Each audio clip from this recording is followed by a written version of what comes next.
All right, everybody, welcome in. We've got a Tuesday laundry day, getting reset before having to head down to the facility. I'm in San Francisco. You might notice the view's a little bit different, but the jerseys are the same.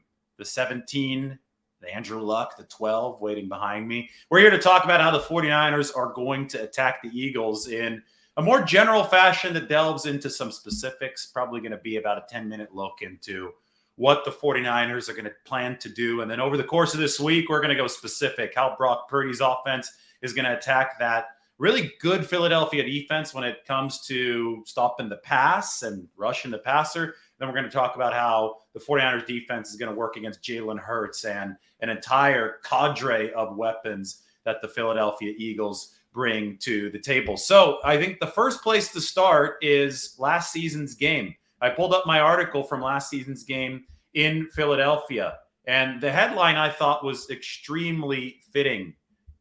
It was a trench showdown, and the 49ers prevailed over the Eagles on both fronts. And it's funny, I didn't remember that headline until I pulled it up, but before pulling it up, I'd been talking about the fact that people are going to be talking about skill position players. They're going to be talking about cornerbacks, safeties, you name it, Brock Purdy, Jalen Hurts. This game is going to be decided by who wins in the trenches because this is a high-level battle along both fronts. Philadelphia is playing some of the best football in the NFL along their O-line, maybe even the best now. They're rated number 2 in pass blocking efficiency behind only Tampa Bay, who's now eliminated from the tournament. The 49ers are also getting it done on the offensive line. They struggled a little bit against Dallas, but ultimately they wore the Cowboys down, played the game on their terms. And on the other side of the ball, Philadelphia has first-round pick after first-round pick after first-round pick on the defensive line, really like the 49ers, who also are loaded with talent on that D-line. But the Eagles get after the passer even better than the 49ers. The thing, though, is that the Eagles have a weakness. They're so intent on getting after the passer that they're not the best run defenders. And we know that the 49ers specialize in run blocking, and they specialize in running the ball. So that matchup right there, that's a little bit of a hint at one of the potential vulnerabilities that the 49ers will attack. But anyway, first things first, last season, it was not easy, but San Francisco did beat Philadelphia in both trenches. Take a look at this. We have splits between first half and second half yards per carry for the 49ers. They only had 24 rushing yards in the first half, 2.0 yards per carry. In the second half, 93 rush yards, 3.6 per carry. You know, that's not great, right? 3.6 is not explosive, but it got the job done. Nearly 100 rushing yards at 3.6 per carry in the second half. And, you know, what that reminds me of is what Washington did to Philadelphia this year. The only loss the Eagles have had with Jalen Hurts came against the Commanders, 32-21, when Philly was 8-0, in a game that the Commanders ran the ball 49 times at only 3.1 yards per carry. So it wasn't explosive by any stretch of the imagination, but Washington just pounded and pounded and pounded Philadelphia into submission in that football game. So I think that's what you absolutely have to look at as a blueprint for the 49ers. They have to play complementary football within the offensive structure to be able to set themselves up for a ground and pound opportunity against the Philadelphia defense that is ranked number 21 in rushing DVOA. And that's why I put the title under me.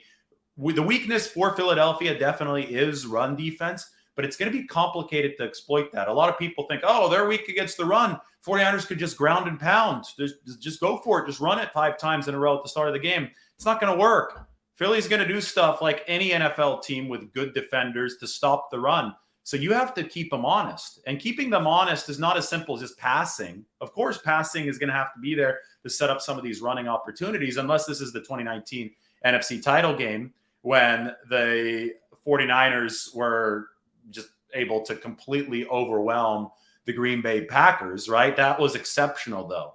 You don't often have that kind of rushing success only passing the ball 8 times, and I don't think that's going to happen against the Philadelphia Eagles. The 49ers are going to have to step up in this game, convert precisely through the air on third downs, move the chains, force Philadelphia to put 2 safeties back, force those linebackers to start thinking about play action, and the 49ers are obviously really good at this because they have positionless skill position weapons. Deebo Samuel can run a route. He can also run handoff. Christian McCaffrey can do both. George Kittle can block for the run game. He can beat a cornerback. I mean, the 49ers are well equipped to keep defenses off balance, but it's a complex process that they're going to have to succeed in this game. If they do that, then you can play the game on your terms and you can get after this Philadelphia defense with a lot of runs. And that's what Washington did when they ran the ball 49 times. You know, you look at the Philadelphia defense, especially on the interior, the defensive tackles, they've struggled stopping the run this year. That's every game that's been close this year, Philadelphia's given up over 100 rushing yards. Let's put it that way. Their offense has generally been good enough to play the game on its own terms, right? So they get ahead. Teams have to abandon the run. I think New York was averaging like 6 yards per carry, but then the game got out of hand at 28-0. But those interior defensive linemen, Hargrave had a big run stop on the first play. Javon Hargrave, defensive tackle of 49ers Eagles week 2 last year, but he hasn't been great against the run this year in general. He's been more of a pass rushing defensive tackle. I think the best defensive lineman against the run for Philly this year has been Josh Sweat. He's a strong edge rusher. Brandon Graham's been good. I mean, he's a veteran. He knows what he's doing out there. But you look through the rest of the tackles on this team. Obviously, you have Fletcher Cox on this football team. He's a perennial star, so you have to take care of him. You have to isolate him in the run game. But Jordan Davis, they were missing him for the first few weeks of the season. That was a missing link. He has been okay against the run, but they haven't really gotten any better against the run, even with him in there. It's to the point where they're like, okay, we need to sign Linval Joseph. We need to sign Ndamukong Suh off the street. Both of those guys have been okay, but they're not tremendous impact players, especially at this point of their career. So I look at Philly and I definitely see an opening for the 49ers. The tape shows it. The numbers show it.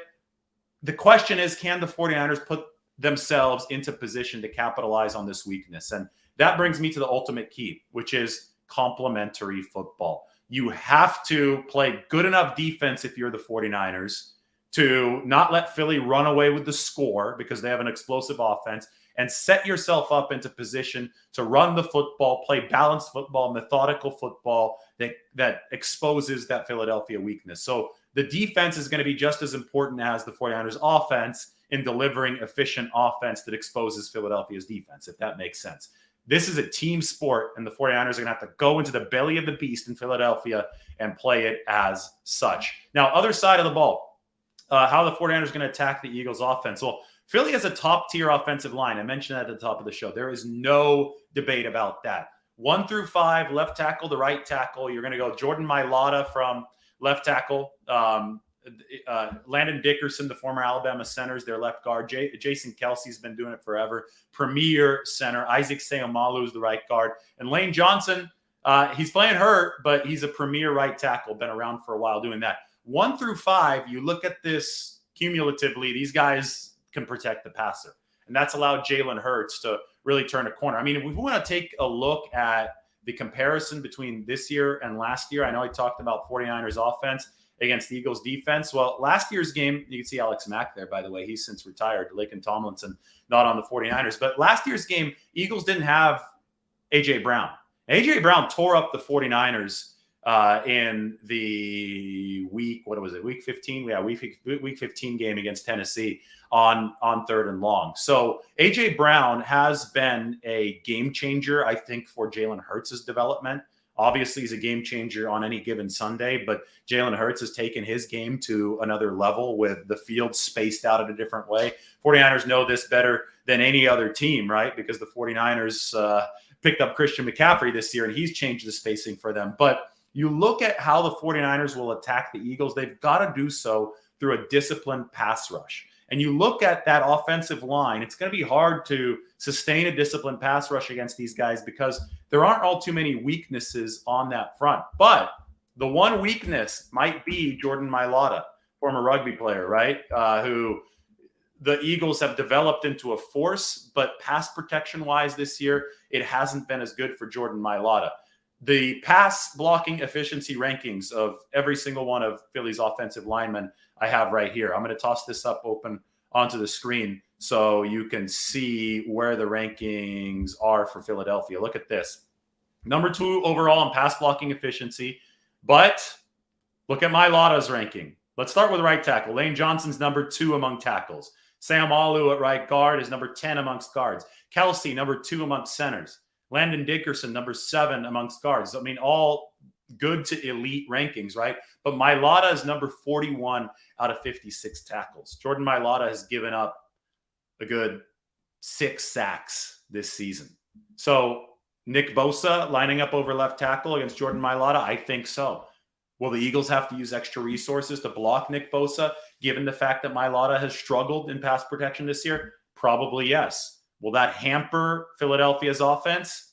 I think yes. I think that's where the 49ers are going to attack the Eagles. And they're going to have to find a way to get to Jalen Hurts, and they're going to have to find a way to get to him in disciplined fashion, because this guy ran for 82 yards against the 49ers already last season. That was an issue the 49ers are going to have to pay close attention to, and a disciplined pocket is that they're going to have to maintain. If Philadelphia builds a pocket, the 49ers are going to have to make sure that it's disciplined from their point of view. So Hurts is not leaking out all too often. And they're going to have to harass him beyond just a disciplined pass rush. They're going to have to make sure that that pocket collapses. And I think Mailata at left tackle is the weakness that the 49ers can exploit, especially with Nick Bosa, because it's going to be different on the back end. They beat Philadelphia last year, but that was in a game that saw the Philadelphia Eagles operating without A.J. Brown and with Jalen Hurts a year less mature. Hurts has taken big strides, and one of the reasons he's taken big strides is that he has more weapons downfield. The way that you exploit the fact that, if you're the 49ers, the way that you counteract that is through the pass rush. And that pass rush is going to have to take advantage of the one weakness that we see in that Philadelphia offensive line. But ultimately, it's all big picture stuff. Complementary football. Defense is going to have to fuel offense. Offense is going to have to fuel defense, and special teams, they can't screw it up. All right, that's the quick look at how the 49ers are going to attack the Eagles. We're going to talk to you very soon. Much more content coming today. This is big. NFC Championship game. Roll it in closely. Got the nice spot for it right here. And I'll be at the facility Wednesday, Thursday, and Friday. Everybody like the video, sub to the channel. We will talk to you very soon.